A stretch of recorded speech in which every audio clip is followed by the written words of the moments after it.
வணக்கம் and hi. இந்த video எதை பற்றி தெரியுமா? நம்ம ஃப்ரெண்ட்ஸ் கிட்ட கூட சில விஷயங்களை மனசார பேசிடுவோம். ஆனால் அதே விஷயத்த வீட்டில் பேசும்பொழுதோ எனக்கு இது வேணும் அப்படின்னு கேட்கும் பொழுது நிறையா தயக்கம் இருக்கும். குறிப்பாக கணவன் மனைவி இடத்துல உங்கள் ரெண்டு பேருக்கும் ரொம்ப ஒத்து போனால் கூட சில விஷயத்த சொல்லலாமா, செய்யலாமா, எனக்கு இது வேணும்னு கேட்கலாமா அப்படின்னு ஒரு தயக்கம் இருக்கும். நம்ம கேட்கக்கூட மாட்டோம், நம்மளா கூட இருக்க மாட்டோம். இதுக்கெல்லாம் என்ன காரணம்? ரொம்ப உரிமையுள்ள இடத்துல கூட ஏன் நம்மளால் மனசார பேச முடியல?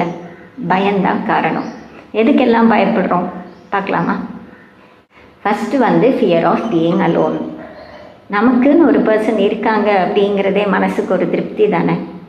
ஸோ நம்ம கேட்டால் நம்மளை விட்டு போயிடுவாங்களோ, அவங்களுக்கு இது பிடிக்காதோ, திருப்பி நம்ம தனியாக இருக்கணுமோ, அப்போ நம்ம தேவைகளெல்லாம் யார்கிட்ட கேட்கணும், நம்மளை இக்னோர் பண்ணிடுவாங்களோ, நம்ம அவங்களுக்கு முக்கியம் இல்லாமல் போயிடுவோமோ, நம்ம தனிமைப்படுத்தப்படுவோமோ அப்படிங்கிற பயம். Fear of being alone.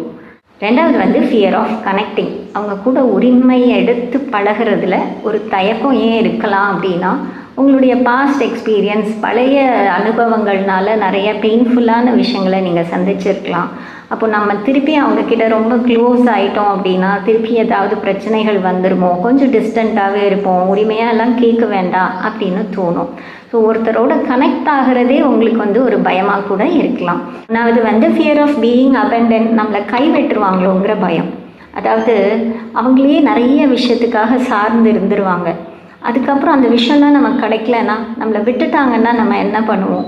ஃபைனான்ஷியலான்னு இல்லை, ஃபைனான்ஷியலாக இண்டிபெண்ட்டாக இருக்கிறவங்க கூட எமோஷ்னலாக, ஃபிசிக்கலாக அவங்கள ரொம்ப சார்ந்து இருந்துட்டாங்க அப்படின்னா நம்ம ஏதாவது கேட்டால் நம்மளை கைவிட்டுட்டு போயிடுவாங்களோ, அப்புறம் நம்ம என்ன பண்ணுவோம், நம்ம யார்கிட்ட என்ன கேட்போம் அப்படிங்கிற தயக்கம். அதனால் என்ன பண்ணுவாங்க? ஒன்று தனக்குள்ளேயே போட்டுக்குவாங்க, இல்லை அதிகமாக அவங்களையே சார்ந்து இருக்கிற மாதிரி ஆகிடுவாங்க. அடுத்து fear of self assertion. Self assertion அப்படிங்கிறது நம்மளாக இருக்கக்கூடிய ஒரு சில விஷயங்கள். எனக்கு இது பிடிக்கும் அப்படின்னு சொன்னால் அவங்க எப்படி எடுத்துப்பாங்க?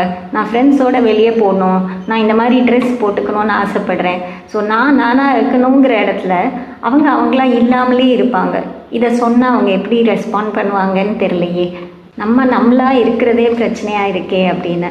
ஆனால் நம்மளாக இருந்தால் மட்டும்தான் அந்த மாதிரியான உறவுகள் ரொம்ப நாளைக்கு போகும். எத்தனை நாளைக்கு ஒரு ஃபால்ஸ் ஃபேஸ் போட்டுட்டு ஒருத்தரோடு இருக்க முடியாது தானே. ஓகே.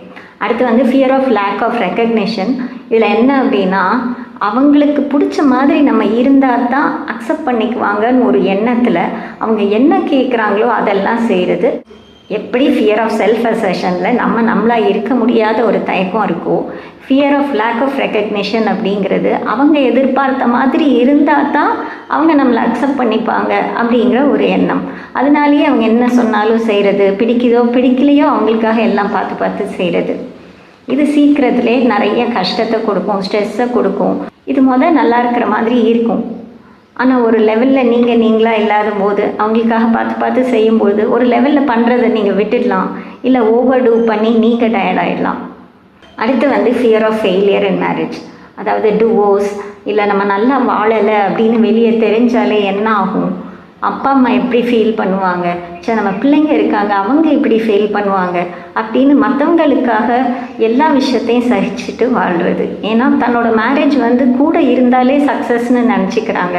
ஏன்னா ஃபியர் ஆஃப் ஃபெயிலியரை அவங்க யோசிக்கவே முடியல. டிவோர்ஸா, ஐயோ நான் தனியாக இருக்கணுமா அப்படிங்கிறதே பதட்டத்தை ஏற்படுத்துது. அதனாலேயே பிடிக்குதோ பிடிக்கலையோ அவங்க கூட இருக்கணும் அப்படிங்கிறத முடிவு பண்ணிடுறாங்க. பிடிக்காமல் ஒருத்தர் கூட எவ்வளோ நாள் சுமூகமாக ஈஸியாக இருக்க முடியும்? அவங்க கூட எப்படி மனசார பேச முடியும்? யோசிச்சு பாருங்கள். அடுத்து fear of being fully alive. வாழ்க்கையை வாழ்ந்து பார்த்துடணுண்டா அப்படின்னு இருப்பாங்க தெரியுமா? தன்னோட ஆசை எல்லாத்தையும் குறைச்சிட்டு, குறிப்பாக தன்னோட திறமைகள் எல்லாம் கம்மியாக, அதாவது பிளேலெஸ் இன் ஃப்ரண்ட் ஆஃப் தெம் அப்படின்னு. என்ன தான் திறமை இருந்தாலும் அறிவு இருந்தாலும் அவங்க ஒன்று சொல்லும்போது அப்படியான்னு ஒன்றும் தெரியாத மாதிரி கேட்டுக்கிறது. நமக்கு என்ன தெரியும், என்னால் என்ன முடியும், நான் எவ்வளோ சூப்பர் தெரியுமா அப்படின்னு முன்னே செல்ஃப் கான்ஃபிடெண்ட்டாக பண்ண முடியும். ஆனால் அவங்க முன்னாடி பண்ணுறதுல ஏதோ ஒரு தயக்கம் இருக்கும். வாழ்க்கை வாழ்வதற்கே நம்ம எல்லா விஷயத்தையும் அனுபவித்து நல்லா வாழணும்னு யோசிச்சா கூட நான் பண்ணலாமா, இந்த வீட்டில் அதை என்ன அலோவ் பண்ணுவாங்களா, அந்த மதம் ஒத்துக்குமா, கல்ச்சர் ஒத்துக்குமா, சொசைட்டி ஒத்துக்குமா, நான் இப்படிலாம் இருக்கிறது, அவங்களே என்ன சொல்லுவாங்க அப்படின்னு.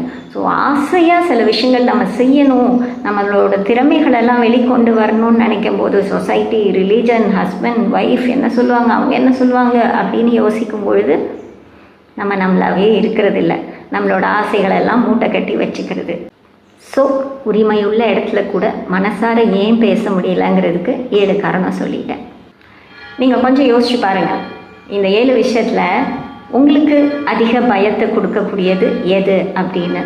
ஸோ இந்த மாதிரி பயங்கள் எல்லாம் உறவுகளுக்குள்ளே ஓவர் கம் பண்ணி வெளியே வர முடியுமா, ஒரு ஹாப்பியான லைஃப்பை வாழ முடியுமா, என்னதான் 2 பேருக்குள்ளே ஒத்து போனாலும் ஏன் இவ்வளோ பிரச்சனைகள் வருது அப்படின்னு நீங்கள் யோசிச்சுருக்கலாம் இல்லையா. ஸோ இது எல்லாமே காரணமாக இருக்கலாம். இதை ஓவர் கம் பண்ண முடியுமான்னா கண்டிப்பாக முடியும். அடுத்த வீடியோவில் அதை பற்றியும் பார்க்கலாம். பிடிச்சிருந்ததுன்னா like, share and subscribe. Thank you for all your support.